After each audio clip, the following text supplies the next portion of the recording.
완전히 이제 봄은 다 된 것 같은데요. 하여튼 사계절만 잘 견디시게 되면 자격증 따는 거는 무난하실 겁니다. 근데 공부 꾸준히 해 나가시는 게 좀 필요하십니다. 이번 시간은 227페이지에 매수 청구부터 함께 해 나가실 겁니다.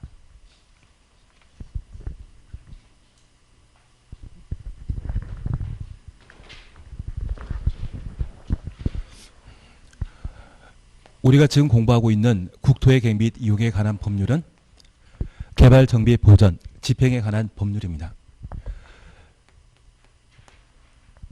각종 개발 사업을 시행하고자 한다고 하면 일정한 행정계획을 수립하고 그 계획에 따라 집행해 나가는 것이 난개발을 방지할 수 있습니다. 지금 국토계획법에서는 사람들이 아파트나 또는 공장 등의 다양한 건물을 건축하게 되었을 때 전기, 수도, 도로 등의 충분한 기반설이 확보되어야만 살기 편하거든요. 그래서 우리 국토계획법에서는 기환경에 관한 사항들을 다루는 것을 주된 내용으로 삼고 그러한 기반설의 설치 등에 관한 사항을 도시군 관리계획으로 결정하여 집행하게 됩니다. 여기 도시군 관리계획의 결정 대상은 규모 큰 공익사업이 그 대상이며 규모가 작은 내가 살 집을 만들고자 하면 개발행위 허가받아 내가 살 집을 만들 수 있는데 내가 살 집을 만드는 데 있어서도 항상 기환경이라는 게 필요합니다. 그래서 우리 1980년대만 하더라도 비바람 피할 수 있는 집이면 충분했지만 지금은 살기 편한 집을 만드는 것이 목적이고 규모 큰 때는 도시군 관리 계획으로 기환경을 고려하는 반면 규모 작은 때는 개발 행위 허가 받아 기환경을 고려해서 개발 사업을 시행하게 됩니다. 여기 도시군 관리 계획으로 결정할 수 있는 것은 총 6개입니다. 1번은 용도지역, 용도지구입니다. 2번은 용도구역, 개시수도입니다.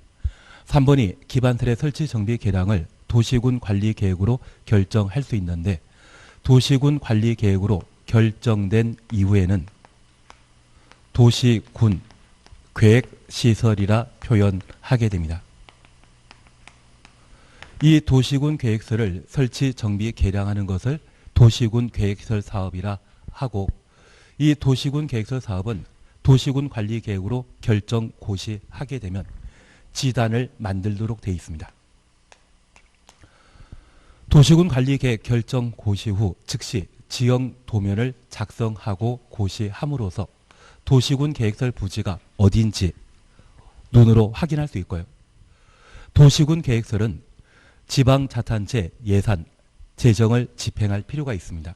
그래서 예산이 확보되어 있는지를 파악할 목적으로 도시군 관리계획 결정 고시하면 3월 이내 단계별 집행계획을 수립하도록 되어 있습니다.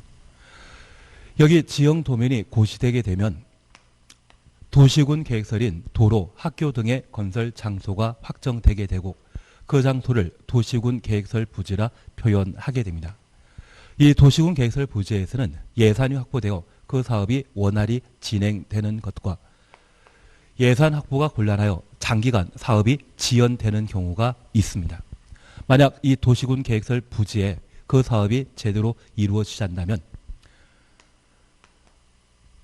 시행자가 도시군 계획설 부지를 강제 수용하기 전에는 사유지입니다. 그 사유지랄지라도 토지 소유자가 자기가 살고자 하는 집을, 건물을 건축할 수 없고 공작물을 설치할 수 없습니다.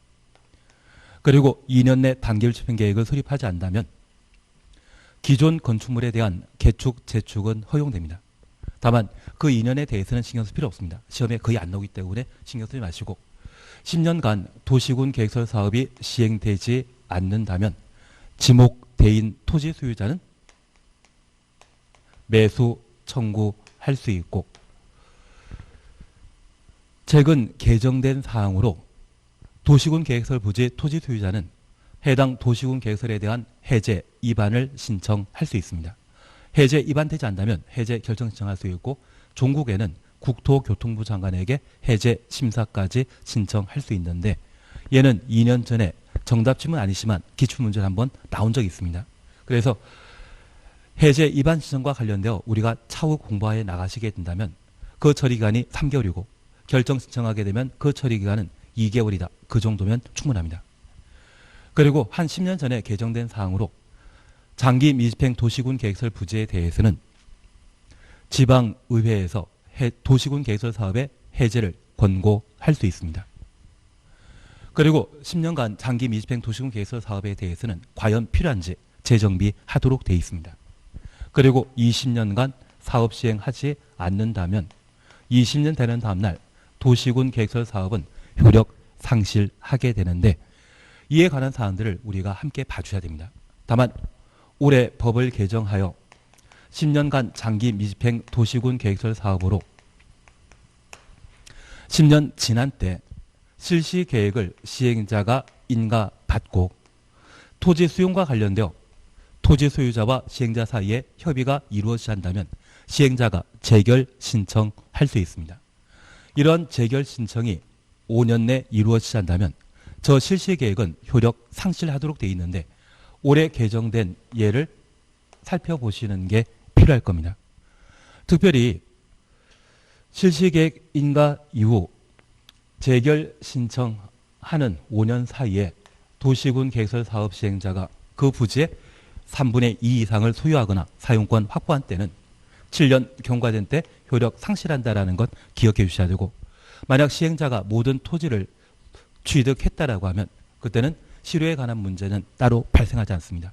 그래서 올해 개정된 사항으로 얘를 봐주셔야 되는데 기출문제는 없습니다. 다만 얘는 하나의 시험거리라는 것을 파악해 주시는 게 필요합니다. 그러면 매년 시험에 출제되는 것이 매수 청구인데 이 매수 청구와 관련되어 우리가 지금까지 계속 공부해 오셨던 게 공법은 학습 목표가 대상과 절차입니다. 그리고 그에 대한 효과를 각각 정리해 주시는데 여기 대상과 관련되어서는 매수 청구권자가 누구인지 매수 상대방이 누구인지 매수 청구권자는 10년간 장기 미집행 도시군 계획설 사업 부지의 토지 소유자가 지목대인 소유자인 때 매수 청구할 수 있다는 것 기억하시고 우리 동네 학교나 도로 만드는 자는 누구이다? 특광시군입니다. 우리 국토계획법은 도시, 군 단위로 집행하는 법률입니다. 그래서 도시군 관리 계획을 우리가 보셨듯이 원칙적인 매수 상대방은 특광시군이고 시행자가 이미 정해져 있다고 하면 그 시행자에게 법률로 해당 도시군 계획설 사업을 시행할 자가 이미 결정되었다고 하면 그 자에게 매수 청구할 수 있는데 우리가 알고 있는 기차는 철도공사에서 만들 겁니다. 철도 부지로 결정된 땅이 있다고 하면 철도공사에게 매수 청구할 수 있다는 것 기억해 놓습니다. 이러한 매수 청구 있다고 하면 그 청구 있은 날부터 6개월 내 매수 여부 결정 통지하고 매수 청구했던 토지 소유자에 당연히 통지해야 되며 특광시군에도 매수 여부 결정을 통지하도록 되어 있습니다. 매수하기로 결정했다면 2년 내 매수하여야 한다. 그리고 매수하게 되면 액면은 매수 청구이지만 얘는 수용 청구를 의미하는 것으로서 도시군 계획설 사업은 사전 현금 보상하도록 되어 있습니다. 매수하게 되면 현금으로 매수하도록 되어 있고 그 매수 가격은 공지법이 정하는 가격이라는 것을 기억해 놓습니다. 우리 공법에서는 시가 아니면 감정평가액이란 말이 나와줘야 되는데 네 군데의 경우에는 다른 표현을 쓰는 경우가 있습니다. 그 대표적인 것이 매수 청구와 관련된 매수 가격은 공지법이 정한 가격이라는 것을 확인해 놓습니다. 현금 지급하는 것이 원칙이지만 예외적으로 도시군 계획설 채권 발행할 수 있고 그 시설 채권과 관련되어 자주 시험에 출제되기 때문에 기본적인 것들을 반화해야 됩니다. 특별히 비업무용 토지라고 하면 3천까지는 현금 지급하고 초과하는 부분에 대해서만 채권 발행할 수 있다는 것 잡아주시는 게 필요합니다. 만약 매수 안 하기로 했다고 하면 도시군 계획설 부지의 용도 지역이 어디건 관계없이 3층 이하의 단독 대과 3층 이하의 1종, 2종 근린 생활시설을 특광시군에게 허가받아 건축할 수 있는데 기본적으로 도시군 계획설 부지에는 개발 행위에 대한 허가가 신청되게 되면 허가를 안 내주는 게 원칙입니다. 다만 매수 청구권자가 매수 상대방에게 매수 청구했을 때 이번에 매수 안 한다라는 것을 특광시군에게 알려주게 되면 이런 3층 이하의 건축물 건축과 관련된 허가를 준비할 수 있을 겁니다. 그래서 왜 특광시군에게 따로 통제하는지를 꼭 한번 이해해 주시는 게 이쪽의 시험 포인트가 되게 됩니다. 그러면 이런 내용 토대로 해서 16번 함께 보십니다. 매수 의무자인 지방자치단체가 지방자치단체 추천했습니다. 매수 청구받은 장기 밀집행 도시군 계획설 부지 중에 지목대인 토지를 매수할 때 관한 설명으로 틀린 것 찾도록 되어 있습니다. 여기 장기 밀집행 도시군 계획설 부지는 사업 몇 년간 안 했다? 10년간 안 했다라는 것 파악해 놓습니다. 1번입니다. 토지 소유자 원하면 도시군 계획설 채권 발행하여 매수 대금 지급할 수 있다. 현재 채권 발행할 수 있는 자는 지방자치단체가 매수 의무자인 때만 채권 발행할 수 있습니다. 국토교통부 장관이나 정부투자기관, 지방공사는 채권 발행한다, 발행 못한다. 발행 못합니다. 그래서 우리 재미로 하나 기억하실 게 있는데 현재 공법상 채권 제도는 4개 있습니다. 방금 오신 도시군 계획시설 채권과 도시개발법의 도시개발 채권, 토지상환채권과 주택법의 주택상환사채 4가지 제도가 있는데 특별히 도시란 말로 시작하는 채권 제도는 지방자치단체만 채권을 발행할 수 있습니다. 그래서 도시군 계획설 채권과 관련되어서는 지방자치단체인 자가 발행할 수 있고 도시개발 채권의 경우에는 시도지사만 발행하게 됩니다. 대도시장에 대해서는 도시개발 채권 발행에 관한 사항들을 개발법에 반영 안 해놓고 있습니다. 꼭 하나 확인해 놓습니다. 특별히 도시군 계획설 채권 발행하는 데 있어서 누구의 승인 받을 필요 없습니다. 다만 개발 채권을 발행하는 때에는 행정안전부 장관의 승인 받은 때에만 채권 발행할 수 있다는 것 기억해 놓습니다. 그리고 도시군 계획설 채권 발행 대상과 관련되어 우리가 앞으로 계속 보시겠지만 토지 소유자가 원하거나 비업용 토지로서 매수 대금이 3천 초과하게 되면 초과하는 부분에 대해서만 도시군 계획설 채권을 발행할 수 있습니다. 반면 도시개발 채권과 관련되어서는 특별히 도시개발 사업 비용이나 도시군 계획 시설 사업, 자금을 조달할 목적으로 토지 형질 변경 허가 등을 받은 자에게 도시개발 채권을 발행할 수 있습니다. 그래서 우리가 꼭 기억하실 것은 여기 도시군 계획설 채권은 도시군 계획설 사업 자금 조달 목적으로 발행한다? 단순히 보상 차원에서 발행한다. 보상 차원에서 발행합니다. 도시군 계획설 사업 자금 조달과 개발 사업 자금 조달 목적으로 발행하는 채권은 오직 무엇? 개발 채권이라는 것 기억하십니다. 그래서 도시개발 사업과 매칭되게 되면 당연한 것으로 우리 이해할 수 있는데 얘가 도시군 계획설 채권, 도시군 계획시설 사업 자금 조달 목적으로 도시개발 채권 발행한다고 하면 얘와 혼란을 일으켜서 헷갈려하는 경우가 있습니다. 둘 다 개발 채권의 발행 목적이라는 것을 기억해 놓습니다. 그래서 이런 목적으로 도시개발 채권은 토지 형질 변경과 관련된 허가받은 자를 대상으로 발행 의무가 발생하게 되는 것이 특징입니다. 그리고 이 도시군 계획설 채권 발행하게 되면 상환기간은 10년입니다. 반면 도시개발 채권은 도시개발 사업이 수용 방식으로 사업하게 되면 5년 만에 사업 끝나고요. 환지 방식으로 사업하게 되면 10년 만에 끝납니다. 그래서 도시개발 채권의 상환기간은 5년 이상 10년 이내 상환기간을 정하는 것으로 파악해 놓습니다. 그리고 마지막으로 우리가 함께 봐주실 것은 이 도시개발 채권을 발행하게 되었을 때 소멸시효에 관한 사항으로 원금은 5년입니다. 공법상 소멸시효에 대해서는 기본적으로 5년으로 기억해 놓으시고, 이 개발채권에 있어서는 이자에 대한 소멸시효 기간을 2년으로 정해놓고 있는 것이 특징인데, 우리 할머니나 또는 어머니 세대가 외정 때 태어나신 분이라고 하면 끝에 자자라고 하는 용어를 붙여주는 경우가 있습니다. 그래서 국어 시간에 아사코라는 분을 한번 들어본 적이 있다고 하면 그분 조자를 아사코라 표현하시거든요. 그분 피천덕과 관계되어 있는 분이라는 건 요즘 국어 그거 안 나오죠. 알겠습니다. 안 나오는 거 알고 있겠습니다. 안 나오는 걸 알고 있겠습니다. 대신 이분 친구분들은 다 여자분일 것이고 아주 친한 분들 사이에는 그런 이야기를 하지 않겠습니까? 그래서 이자 이야기 나오면 상환기간 소멸시효는 몇 년이다? 2년이다. 그렇게만 구분하시면서 원금의 소멸시효에 대해서는 5년, 이자에 대한 소멸시효는 2년으로 각각 정해놓고 있는데 올해는 도시개발채권을 한번 낼 때입니다. 그래서 꼭 한번 다 놓으시고, 기본적으로 우리가 기억하실 것은 도시로 시작하는 채권 제도를 발행하는 자는 누구이다? 지방자치단체라는 것 기억해 놓습니다. 그거 잡아주시는 게 좀 필요한 내용이 되게 됩니다. 그러면 우리 토지 소유자 원하면 채권 매수 의무자가 지방자치단체이기 때문에 발행할 수 있다. 매수세금 지급할 수 있다. 취지 이해이신 겁니다. 그래서 채권은 누구만?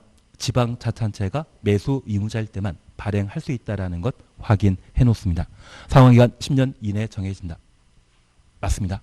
우리가 약속해 주실 것은 개발채권과 관련되어서는 상환기간은 수용방식이면 5년, 환제방식이면 10년인데 도시군 계획설 채권과 관련된 상환기간은 10년이라는 것 확인만 해놓습니다. 3번입니다. 매수 청구된 토지의 매수 가격 추천놓습니다. 국토의 개 및 이용에 관한 법률에 특별한 규정이 있는 것 외에 공치법을 준용한다. 그래서 매수 가격은 어디에 따른다? 공치법에 따른다라는 것 확인해 놓습니다. 그래서 여기에서는 시가 감정평가액이란 말이 따로 안 나온다는 것을 잡아주시는 게 필요합니다. 4번입니다. 비업용 토지로서 매수 대금이 2천 초과하는 때 초과하는 금액에 대해서는 채권 발행하여 지급할 수 있다. 3,002조. 그리고 5번은 매수 절차에 관한 사항으로 6개월과 2년 기간을 각각 잡아놓으시는 게 필요합니다. 워낙 자주 출제되는 유형이기 때문에 16번 매수 청구와 관련되어 꼭 보셔야 될 내용입니다. 17번 그냥 보십니다. 갑 소유의 토지는 A광역시 B구에 소지한 지목대인 토지로서 주택공사를 시행자로 하는 도시군 계획설 부지이다. 매수 청구권이 인정되는 경우 다음에 관한 설명으로 옳은 것 찾도록 되어 있습니다. 1번 갑 토지의 매수 의무자는 B구청장이다. 국토계획법에 구청장 나오면 무조건 틀립니다. 국토계획법에서는 도시군 단위로 집행되기 때문에 구청장은 등장할 수 없다라는 것 기억하시고, 시행자가 주택공사이기 때문에 이때는 주택공사가 매수 의무자가 되게 됩니다. 그리고 2번입니다. 매수 청구할 수 있는 대상은 토지이며 토지에 있는 건축물은 포함되지 않는다. 포함됩니다. 그런데 우리가 하나 이해하실 것이 있습니다. 건축물과 이 건축물을 유지하기 위한 부속 토지의 주종 관계를 따지게 되면 땅은 주물이다, 종물이다. 종물입니다. 그래서 우리가 집합건물법 민법 공부하시면서 집합건물의 경우는 구분 소유권의 적용 대상이 전유 부분이고 공용 부분과 대지 사용권은 종물에 해당되는 것으로 알고 계실 겁니다. 그래서 아파트 같은 집합건물의 경우는 전유 부분이 주물이고 공용 부분과 부속 토지에 대해서는 모두 종물로 취급하게 됩니다. 땅과 건축물이 함께 존재한다고 하면 땅은 종물에 해당되는 것으로서 매수 청구에 있어서는 주를 빼고 종물만 매수 청구한다는 것은 말도 안 됩니다. 그래서 항상 땅에 존재하는 건축물이 있다고 하면 주물은 건축물 자체가 되는 것으로 파악해 주시는 게 필요하고, 이런 증후는 성립되지 않는다는 것을 눈에 익혀 놓으십니다. 취지는 이해하시겠습니까? 땅만 매수 청구 대상이고 건축물 빠진다. 이런 취지라면 주종관계를 위배한 법률 표현이 되길 겁니다.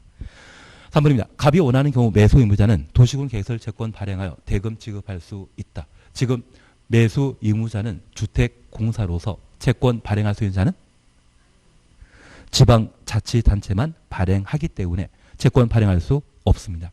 그리고 4번입니다. 매수 의무자는 매수 청구받은 날부터 6개월 내 매수입을 결정하여 갑과 A 광역시장에게 알려야 된다. 토지 소유자에 알리는 것 당연하고 특광시군에게도 매수 여부 통보하도록 되어 있습니다. 그래서 구청장이 아니라 A 광역시장에게 통보해야 됩니다. 4번 옳은 지문입니다. 5번입니다. 매수 청구에 대해 매수 의무자가 매수하지 아니하기로 결정한 경우 갑은 자신의 토지에 2층의 다세대 주택 건축할 수 있다. 3층 이하의 단독택. 여기 다세대택은 공동택에 해당되는 것으로서 건축할 수 없습니다. 하나 질문이 있습니다. 우리는 제2종 근린 생활시설은 전용 주거지역에는 건축한다 못한다? 못합니다. 그러면 우리 잠깐 이해하실 것이 있습니다. 여기 전용 주거지역에 도시군 계획설 부지로서 10년간 장기 미집행 도시군 계획 시설 부지가 있는데 지목되었습니다. 매수 청구했는데 매수 청구가 거절당했거든요. 여기에는 제2종 근린생활시설 특광시군에 허가받아 만들 수 있다. 만들 수 있습니다. 우리가 잠깐 이해하신 것은 이 도시군 계획설 부지가 10년간 사업 시행하지 않았을 때 얘는 아직 살아 있습니다. 언제까지 사업 안 하면 효력 상실한다? 20년간. 그래서 이 도시군 계획설 부지 지목되어 있는 토지의 용도 지역이 상업지역이건 또는 전용 주거지역이건 관계없이 도시군 계획설 부지에 매수 청구하고 매수 청구가 거절됐다라고 하면 상업지역에는 위락시설 만들 수 있지만 도시군 계획설 부지에는 위락시설 만든다? 못 만든다? 못 만듭니다. 오직 뭐만? 3층 이하의 단독택과 3층 이하의 1종, 2종 근린 생활시설만 보상 차원에서 허용해 주는 것이거든요. 그래서 얘가 용도 지역이 전용 주거 지역일 때 원래 제2종 근린 생활시설 건축할 수 없지만 매수 청구가 거절당했다고 하면 장기 미입행 도시군 계획설 부지에 대한 구제 차원에서 제2종 근린 생활시설도 특광시군에게 허가받아 건축할 수 있습니다. 취지 조금 이해되시겠습니까? 그래서 용도 지역이 상업지역이라 해서 위락시설을 무조건 만드는 것이 아니라 법이 허용하고 있는 형태의 건축만 3층 이하짜리만 만들 수 있다는 것 파악해 놓으시고 특별히 여기 3층 이하의 단독택이라고 하면 협의 단독택을 말하는 것이고 막말로 다가구택도 안 됩니다. 오직 3층 이하의 단독택과 3층 이하의 1종, 2종 근린 생활시설에 대해서만 특광시군에 허가받아 건축할 수 있다. 그렇게 잡아주십니다. 조금은 이해되시겠습니까? 그래서 답을 4번으로 해주시면 될 겁니다. 계속 매수 청구에 관한 이야기가 쭉 연결되게 되는데 18번에 대해서는 그냥 지납니다. 그리고 19번도 그냥 한번 봐주실 거죠. 싫다면 제가 답만이라도 설명드리면 되는데 그냥 일단 지나가겠습니다. 계속 똑같은 문제 반복할 필요는 없을 겁니다. 20번 함께 보십니다. 도시군 계획설에 관한 설명을 옳은 건 찾도록 되어 있습니다. 1번입니다. 도시개발구역이 200만 제곱미터 초과 도시개발구역부터 초과까지 가로해 놓습니다. 20번 찾으셨죠? 해당 구역의 개발사업 시행하는 자는 공동구 설치하여야 한다. 2번입니다. 공동구는 10년마다 공동구의 안전 및 유지 관리 계획 수립 시행해야 한다. 계획은 5년마다입니다. 5년마다 수립하도록 되어 있습니다. 3번입니다.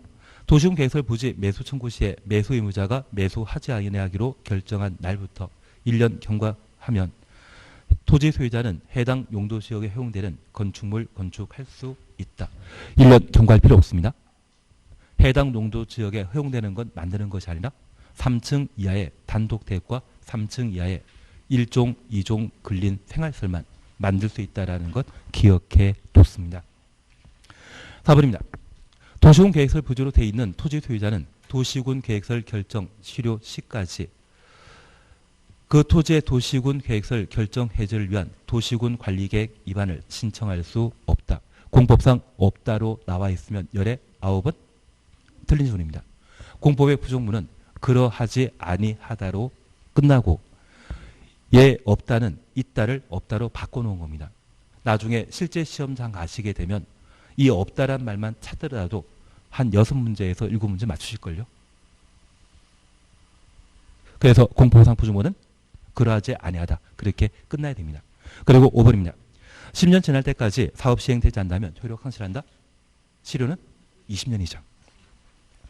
예, 그래서 도시군 계획서 사업과 관련되어서는 이렇게 끝내시는데 한 장짜리 찾으셨습니다. 한 장짜리 보시게 되면 1페이지에 양가로 3번 기반설의 설치 정비 개량 찾으셨죠. 현재 도시군 계획서 사업은 3단계로 이루어지게 됩니다. 1단계는 도시군 계획설 부지가 결정돼야 됩니다. 이 도시군 계획설 부지에는 토지를 강제 수용하는 시점은 2단계 수용합니까? 3단계 수용합니까? 3단계 수용하게 됩니다. 이 수용 이루어지기 전까지 사유지이지만 그 토지 소유자가 함부로 건축물 건축할 수 있다 없다. 없다라는 것 확인해 놓습니다. 그리고 이 도시군 계획설이 결정 고의되게 되면 즉시 지정되면 작성하고 고시해야 되며 단계별 집행 계획을 수립해야 됩니다. 2년 전에 법이 개정되었기 때문에 눈에 익혀놓습니다. 단계별 집행 계획은 얼마? 3월 이내 수립하도록 되어 있다는 것 확인해 놓습니다. 우리 다시 약속해 주실 것이 있습니다. 여기 지정되면 작성은 누가 한다? 입안권자. 단계별 집행 계획 수립하는 자는 누구이다? 입안권자. 그리고 도시군 계획서 사업 시행하는 자는 누구이다? 입안권자. 그래서 공법상 국토계획법상 입안권자와 결정권자의 관할을 양분하게 되면 입안권자는 딱 3개입니다. 지정도면 작성하는 것, 단계별 집행계획 수립하는 것, 도시군 계획서 사업 시행하는 것, 나머지는 모두 결정권자의 관할에 해당되는 것으로 파악해 놓습니다.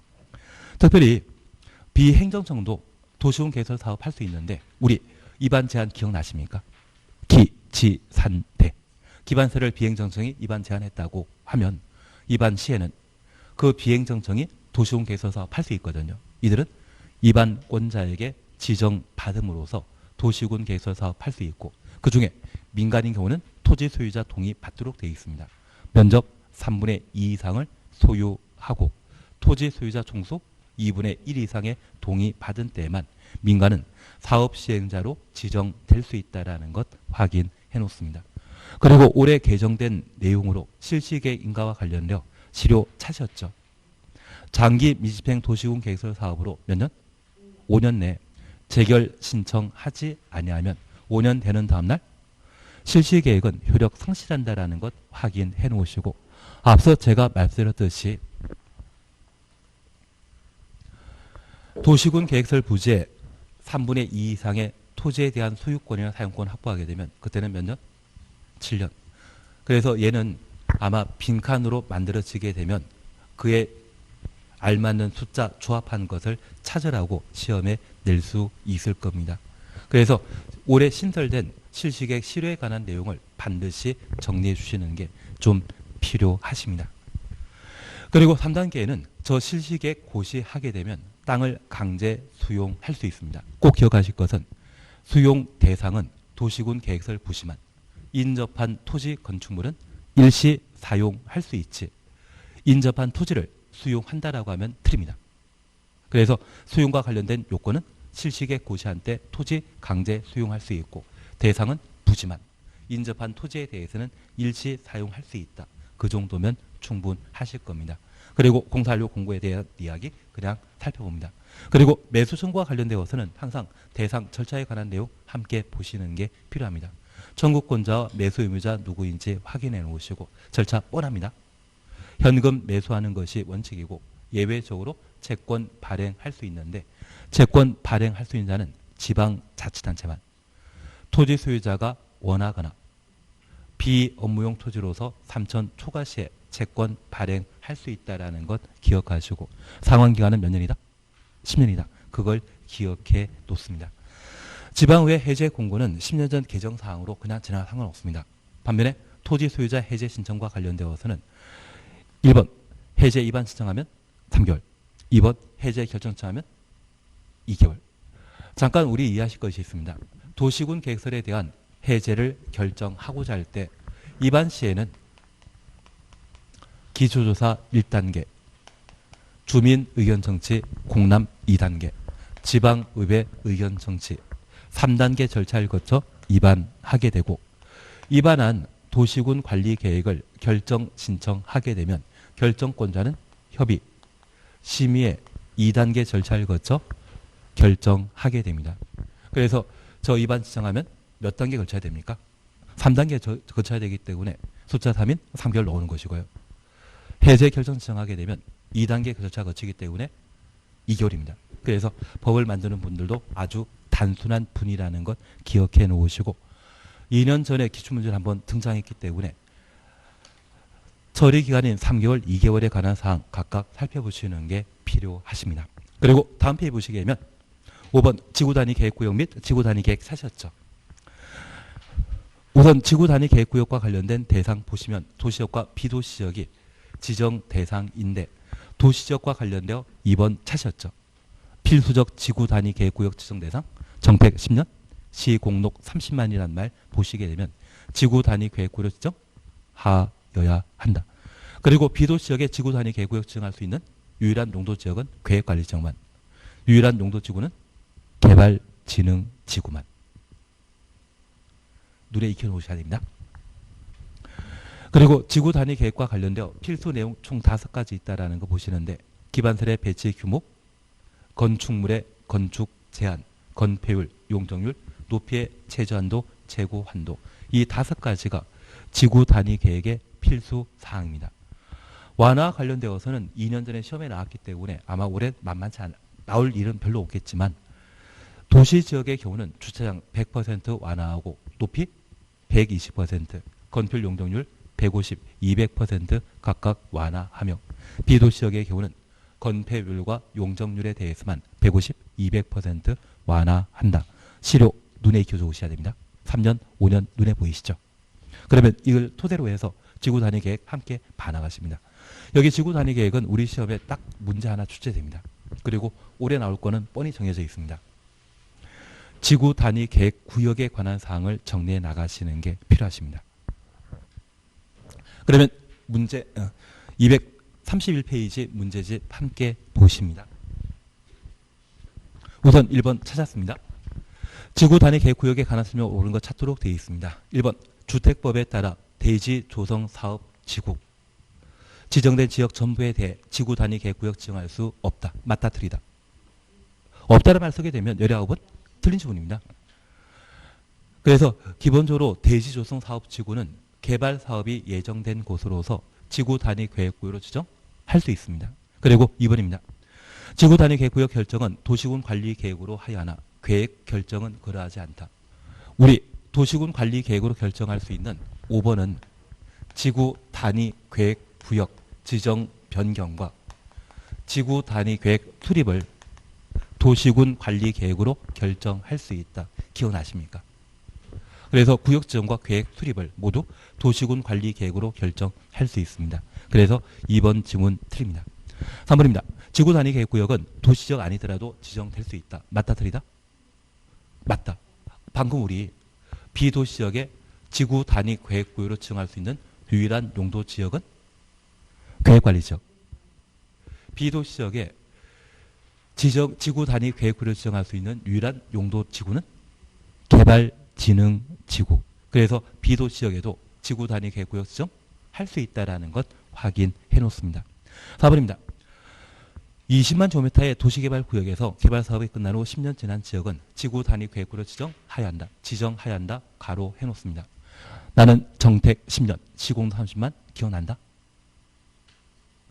정비사업 완료되고 10년 지난 곳, 택지개발사업 완료되고 10년 지난 곳, 시공록 30만이었습니다. 도시개발구역은 전혀 관계없죠. 그래서 지정하여야 한다. 이 말 보면 강행규정이다. 임의사항이다. 강행규정. 강행규정은 정택 10년, 시공 30만입니다. 그리고 5번입니다. 도시정에 지정하는 지구단위 계획구역에 대해 당해 지역에 지정되는 건폐율은 150, 용적률은 200% 완화시켜주죠. 건폐율 200 완화 적용한다. 이 말 자체가 잘못된 것입니다. 그러면 우리 이렇게 잠깐 봐놓습니다. 우리 지구 단위 계획과 관련되어 얘는 작년 기출문제 출제되었기 때문에 올해 나올 일 없지만 여기 지구 단위 계획구역은 도시, 군, 계획, 수립 대상 지역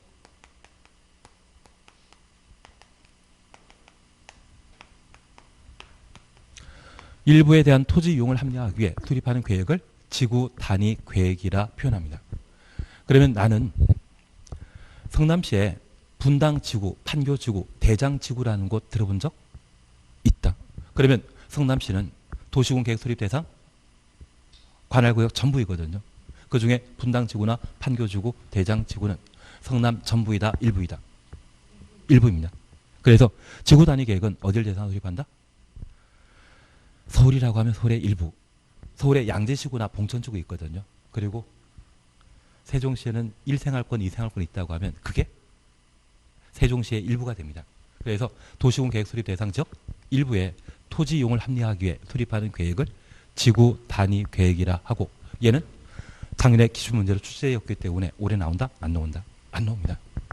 그래서 올해 시험 나올 수 있는 것은 저 지구 단위 계획을 수립할 수 있는 대상, 저 대상은 지구 단위 계획 구역인데 이 지구 단위 계획 구역은 도시 지역에 지구 단위 계획 구역을 지정하는 것과 비도시 지역에 지구 단위 계획 구역을 지정하는 것이 각각 가능합니다. 그런데 우리가 하나 이해하실 것은 내가 지금까지 알고 있는 판교지구나 동탄지구 이러한 지구는 비개발 목적으로 지정된 것입니까? 아파트 개발했습니까? 아파트 만들어 놨거든요. 그래서 이 지구 단위 계획 구역과 지구 단위 계획은 개발 사업을 촉진시키기 위해 규제를 풀어주기 위한 제도입니다. 그래서 이 도시지역 중에 개발 사업이 예정된 곳이 있다면 죄다 지구 단위 계획구로 지정할 수 있는데 방금 보셨던 대지 조성 사업 지구라고 하면 농지나 산지에 전기, 수도, 도로 등의 기반시설을 설치하고 건물 건축할 수 있는 땅으로 바꾸는 것을 대지 조성 사업이라 하거든요. 걔는 개발 사업이 되길 겁니다. 도시개발 사업이건 정비 사업이건 모든 개발 목적이라고 하면 지구 단위 계획구로 지정할 수 있습니다. 반드시 기억해 줄 게 하나 있습니다. 비도시지역에는 개발진흥지구일 때만 지구 단위 계획구로 지정할 수 있는데 도시지역에는 용도지구가 지정되어 있다면 용도지구를 지구 단위 계획구로 지정할 수 있습니다. 그래서 고도지구이건 방화지구이건 방제지구이건 모두 뭐 할 수 있다? 지구 단위 계획구로 지정할 수 있고 관리지역이나 농림지역, 자연환경보전지역에 지구 단위 계획구역 지정할 수 있는 용도지구는 오직 어디만? 개발진흥지구로 지정된 관농자일 때만 지구 단위 계획구로 지정할 수 있다는 것 확인해 놓습니다. 그래서 우리가 기억하실 것은 개발 용도라고 하면 그리고 도시지역의 용도지구라면 죄다 지구 단위 계획구로 지정할 수 있는데 반드시 지정해야 되는 것 올해 예를 정리해 놓습니다. 방금 보셨던 정택 10년 시공록 30만입니다. 하나 이해하실 것이 있습니다. 서울 강남에 재건축 사업을 시행하게 되면 걔를 정비 사업이라 하고 그 강남에 재건축 사업하게 되면 분양가 상한제를 적용하지 않았을 때 분양가 상한제 3개월 뒤에 한다더라고요. 그러면 그 정비 구역에 지금 아파트 건축하게 되면 분양 가격이 한 15억 정도 될 거거든요. 그것은 20대, 30대가 구입할 수 있다. 60, 70대 어르신이 구입한다. 어르신이 구입하게 될 겁니다. 그리고 그분들이 10년이라는 시간 지나게 되면 그분들은 확실하게 어르신들이 되시거든요. 그러면 주류 계층이 그런 노인분들이라고 하면 그분들을 위한 경로당이나 노인 복지들을 좀 더 만들어주는 것이 그 주류 계층의 기환경과 관련된 배려가 될 겁니다. 반면에 대한민국의 가장 젊은 도시가 세종시입니다. 이 세종시에는 신혼부부들이 새 아파트 분양을 많이 받았는데 그곳이 택지개발 사업이거든요. 그 택지개발 사업 이후 10년 지나게 되면 아마 학생들이 학교 들어갈 나이가 되었을 겁니다. 그러면 주류 계층이 그런 계층이라고 하면 현재 확보되어 있는 교육시설 좀 부족하지 않겠습니까? 그 주류 계층이 필요로 하는 기반들이 무엇인지 파악하고 다시 지구 단위 계획구로 지정함으로써 살기 좋은 동네 만들어주는 것이 필수적 지구 단위 계획구역 지정 목적이 되게 됩니다. 그래서 정비 사업과 택지 개발 사업이 완료되면 몇 년? 10년 경과된 때 지구 단위 계획구를 지정하여야 한다. 그리고 시공동 30만입니다.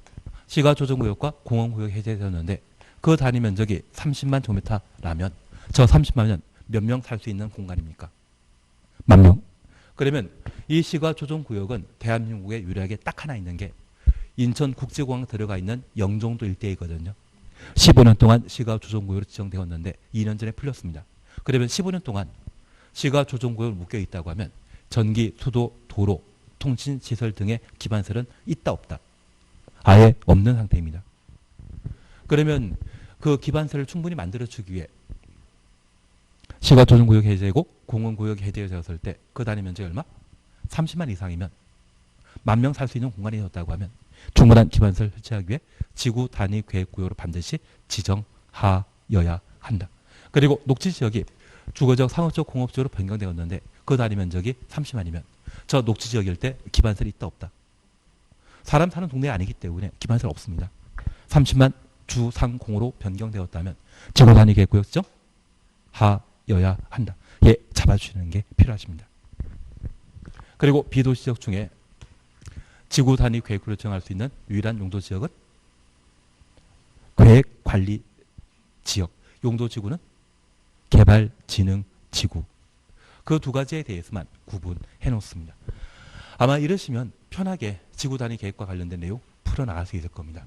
그리고 이렇게 지구 단위 계획구역 지정되었다고 하면 저 지구 단위 계획구역에는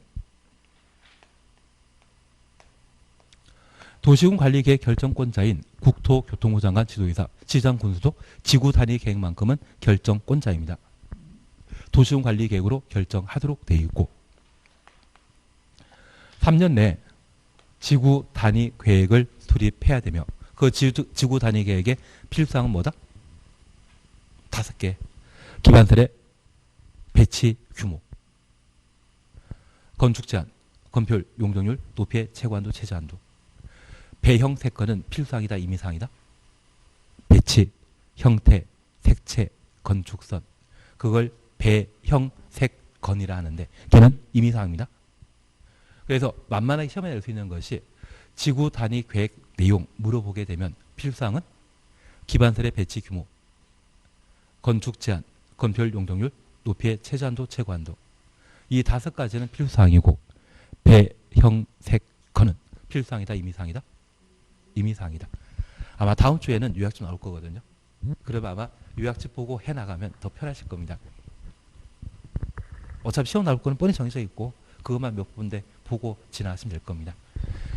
그래서 이 지구 단위 계획에는 5가지가 필수사항이고 배치, 형태, 색채, 건축선 얘는 임의사항이라는 것만 구분해 놓습니다. 그리고 이 지구 단위 계획과 관련된 효과 기억하시는데 개발사업을 촉진하기 위해 규제 풀어주는 거죠. 항상 우리는 대상과 절차, 효과입니다. 우리 약속하셨습니다. 만약 도시지역에 지구 단위 계획이 수립되게 되면 주차장은 100. 아예 설치할 필요 없다는 이야기입니다. 그래서 차 없는 거리 한옥 보존 목적이라고 하면 주차장 설치할 필요 없고 높이는 120, 건폐율은 150, 용적률은 200. 비도시지역은 건폐율과 용적률에 대해서만 150, 200% 완화시켜주는데 비도시지역에는 차 많다 없다? 차 없습니다. 주차장 자체가 규제 아니거든요. 건물 많다 적다? 없습니다. 높이 제한 규제가 아닙니다.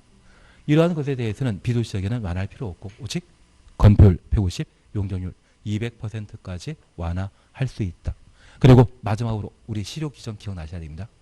주민 입안 제한한 지구 단위 계획이 결정 고의되면 5년 내 공사 착수해야 됩니다. 안 하면 5년 되는 다음날 효력 상실한다. 그래서 국토계획법상 실효는 총 몇 개?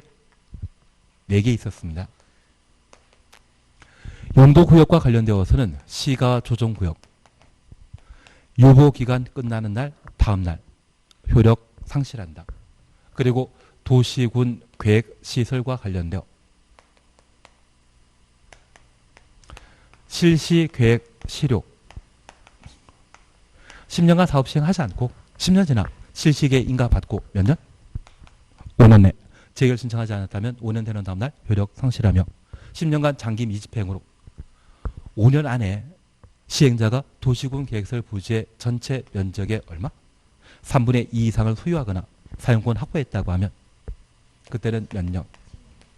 7년 내 재결 신청하지 않으면 7년 되는 다음날 효력 상실한다. 전부 소유했다고 하면 실효에 관한 문제 없습니다. 올해 개정된 예 잡아주시는 게 필요합니다. 그리고 이 도시군 계획설 사업은 20년간 사업하지 않다면 20년 되는 다음날 효력 상실. 그리고 방금 지구 단위 계획과 관련되어 3년, 5년 보셨죠?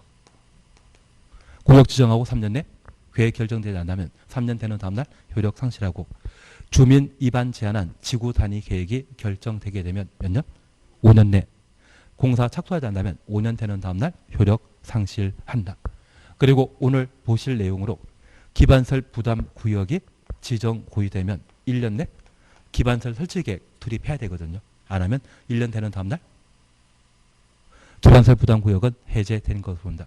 국토계획법의 시료는 총 몇 개? 하나, 둘, 셋, 넷. 네 군데 존재한다라는 것만 구분해 놓습니다.